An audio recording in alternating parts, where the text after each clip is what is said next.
అయితే సెప్టెంబర్ 6వ తారీఖు 2025 నాటి మేషాది ద్వాదశ రాశుల వారికి ఎలాంటి గ్రహస్థితులు ఉన్నాయి, ఆ గ్రహాలు ఇచ్చే ప్రభావం ఏమిటి అనే అంశంలో ముందుగా మేషరాశి వారికి చూసుకున్నట్టయితే కనుక గ్రహస్థితులు చంద్రుడు 2వ స్థానంలోను, గురుడు లగ్నంలోనూ సంచారం చేస్తున్నారు.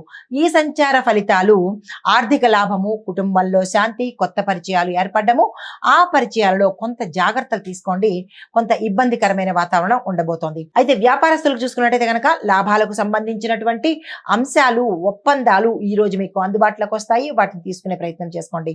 అదే మీకు చెప్పదగిన పరిహారము గణపతి ఆలయంలో దుర్వాయుగ్మము అనగా గరికను గనక సమర్పించినట్టయితే మంచి ఫలితాలు పొందుతారు. నమస్తే. తదుపరి రాశి వృషభ రాశి. ఈ రాశి వారి యొక్క స్థితిగతులు చూసినట్టయితే కనుక చంద్రుడు లగ్నంలోను, శని భగవానుడు 10వ స్థానంలోను సంచారం చేస్తున్నారు.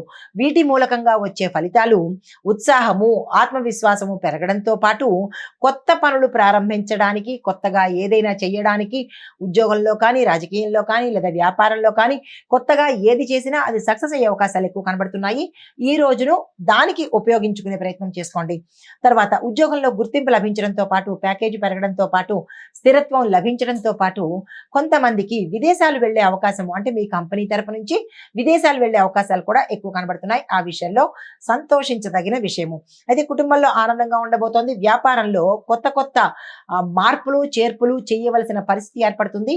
అలా వస్తే కనుక చేసుకునే ప్రయత్నం చేయండి, లాభాలు వచ్చే అవకాశం ఉంది. మీకు చెప్పదగిన పరిహారము ఈ రోజు శివుడికి పాలు తేనెతో అభిషేకం చేసినట్టయితే విశేషమైన ఫలితాలు పొందుతారు. నమస్తే. తదుపరి రాశి మిథున రాశి. ఈ రాశి వారి యొక్క గ్రహస్థితులు చంద్రుడు 12వ స్థానంలోను, బుధుడు 4వ స్థానంలోను సంచారం చేస్తున్నారు.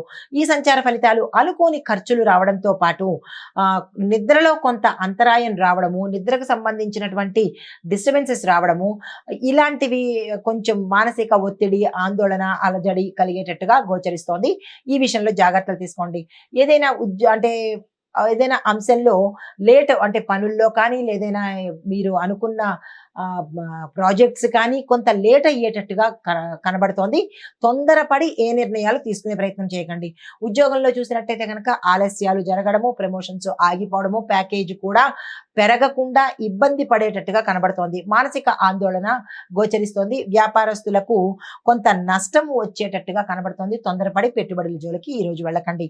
మీకు చెప్పదగిన పరిహారము విష్ణువుకు సంబంధించినటువంటి ఆలయాలలో మీ పేరిట అర్చన చేయించుకున్నట్టయితే కనుక కొంత సానుకూలంగా ఉండే అవకాశం ఉంది.